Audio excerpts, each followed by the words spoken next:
Welcome back, everyone. I'm Runner Storm 331, doing another guide for Ys VIII character guides. This time we're going to be covering Laxia, our first party member that we recruit once we arrive on the Isle of Seren. She's a noblewoman from Garm, the same land that Adol and Dogi hail from. And due to circumstances, which I won't spoil due to story reasons, she ends up running away from home. But you'll learn more about her as you progress throughout much of the game, aka Chapter 2, and she actually becomes a lot more useful in terms of the story than you'd probably think in regards to a certain field. But anyway, this is a character guide for Laxia von Roswell, and we're going to be covering her strengths and weaknesses, how she fares in terms of stats against the rest of the party, as well as cover her skills and the recommended skills I would use for endgame.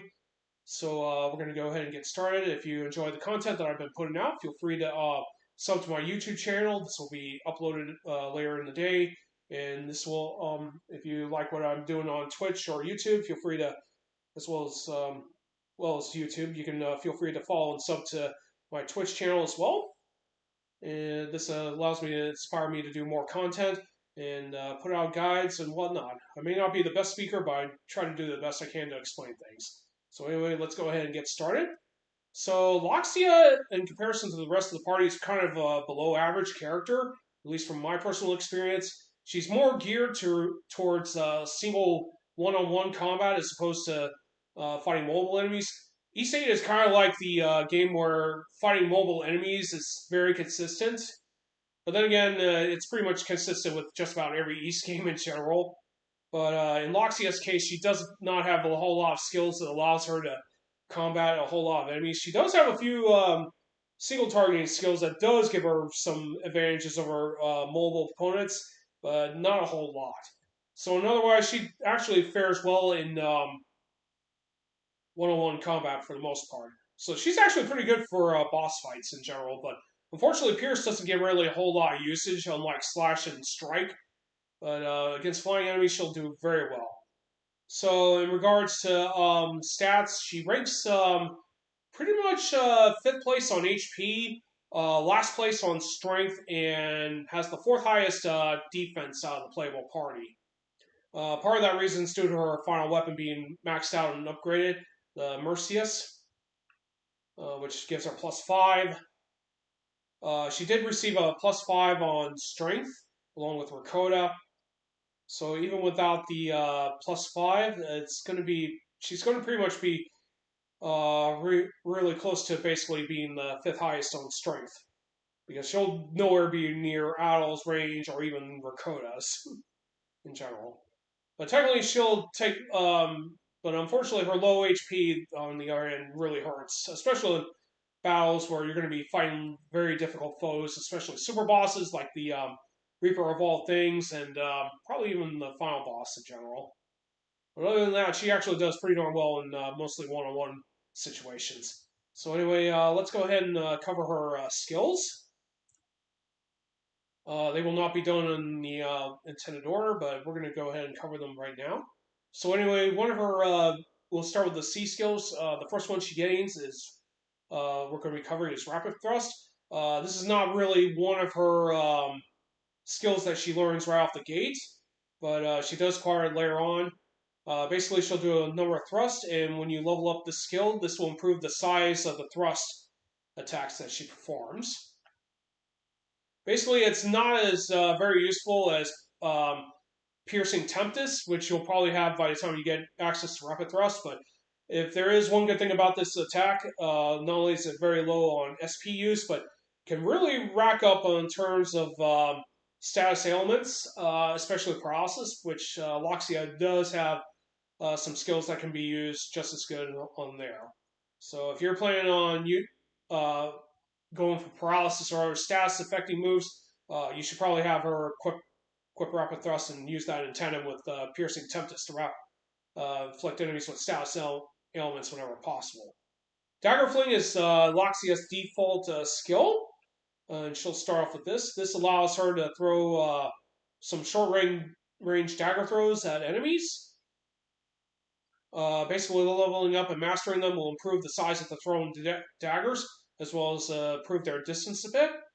This actually has some pretty good stats for a C rank skill, but for the most part, it will get replaced later on by other more better skills. But until then, you should probably use Dagger Fling until then. Needle Break is one of her other skills. In level 1 and 2, it comes out pretty slow, but when you master it, it comes out pretty fast.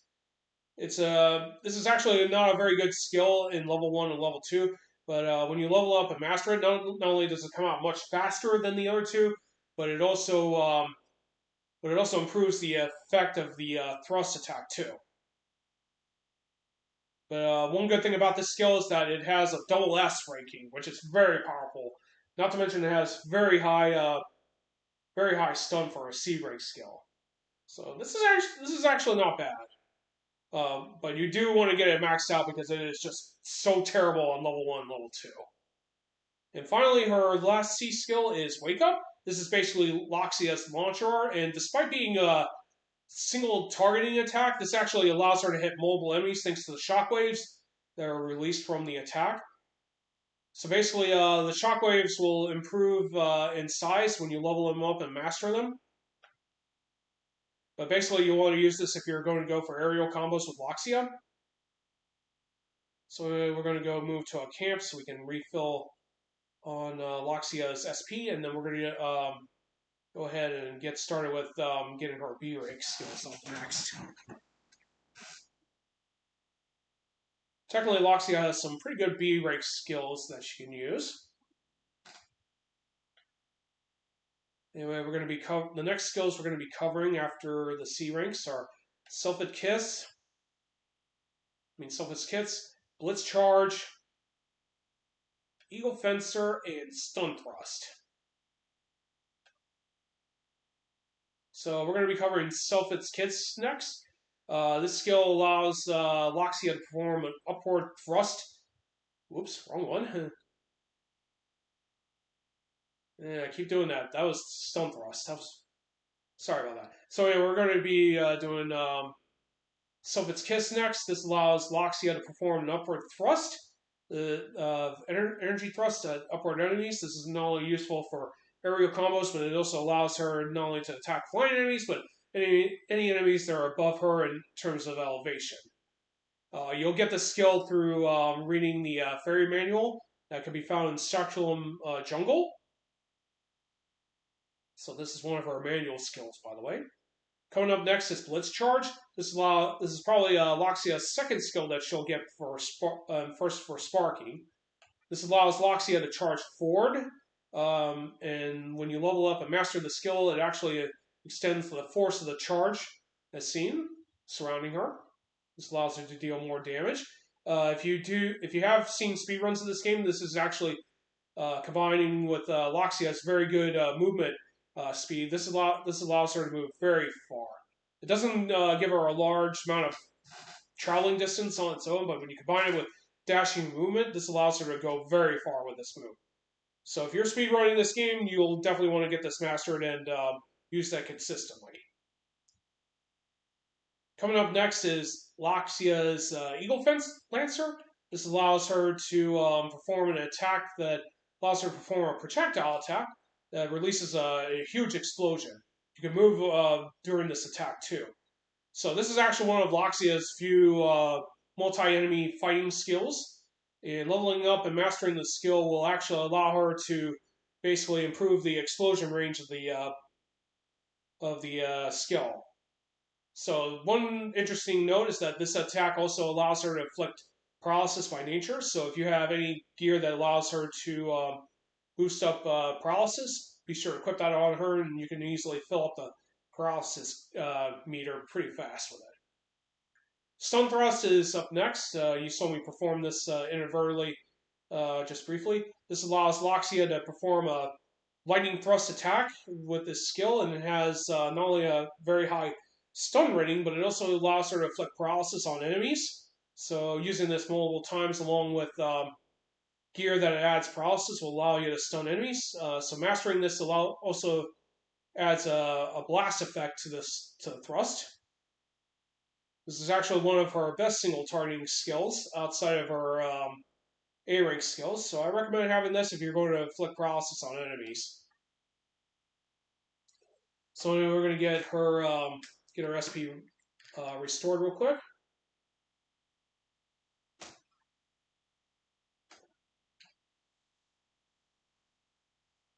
And then we're going to cover her last 4 skills. So the final 4 skills are going to be Spark Chaser, the last of her B skills, Piercing Tempest, Precious Impact, and Lethal Raid. So coming up first is Spark Chaser. This is actually the second last skill that Laxia learns by level up sparking. And this is actually a more or less a lightning-based Dagger Fling, but this throws very long distance. This skill does have limited homing priorities, and when you level up and max out the skill, this improves the size of the projectiles as well as slash daggers, as well as the distance it gets fired. Now, one thing to keep in mind when using Spark Chaser, the homing ability does not work against close range enemies. So keep that in mind when you use this skill.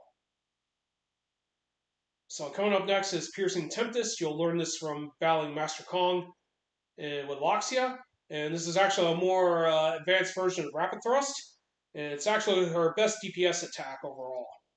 So basically, you want to definitely use this as her main priority attack for single boss fights, as well as for building up stats of element damage with her. So coming up next is Precious Impact. This allows Laxia to perform impales her rapier and calls up multiple energy blades off the ground. This is actually one of our few multi-enemy attacking groups, which is a proximity range attack. Leveling up and mastering the skill will allow her to enhance the size of those energy blades that come out of the ground.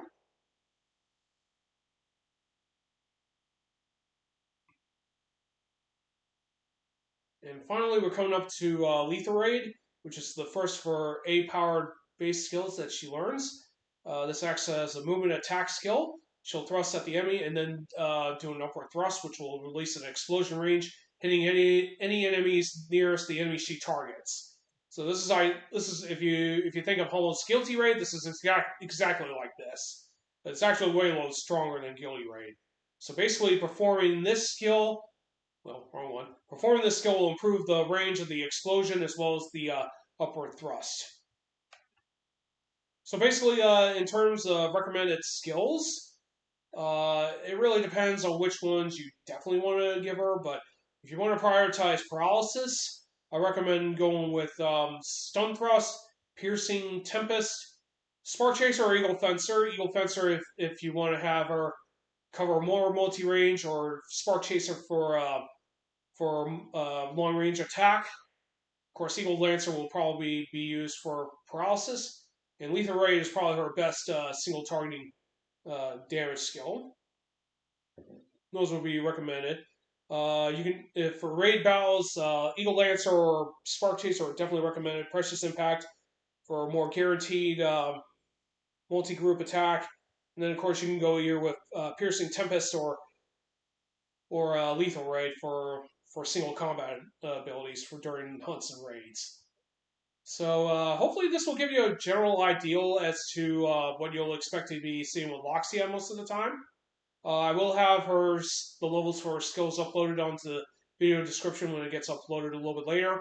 But anyway, thank you all for stopping by to watch these guides. Tomorrow morning, we will try to have Sahad's and Hummel's character and skill guides put out of the way. And then the day after that, we'll have Rakota's and Donna's getting out of the way. And then we'll close these guides out with getting raid and hunt guides set up, as well as getting a small fishing guide set up as well. But anyway, thank you all for stopping by, and I will catch you all later today for Final Fantasy V Forge Out Fiesta. We're going to continue for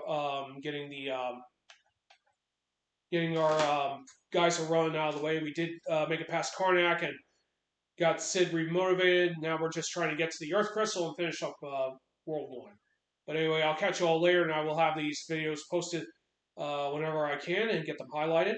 And I'll catch you all later at 3 p.m. Eastern time today. This is Storm 331 signing off. Have a great day. Take care, and I will see you all next time.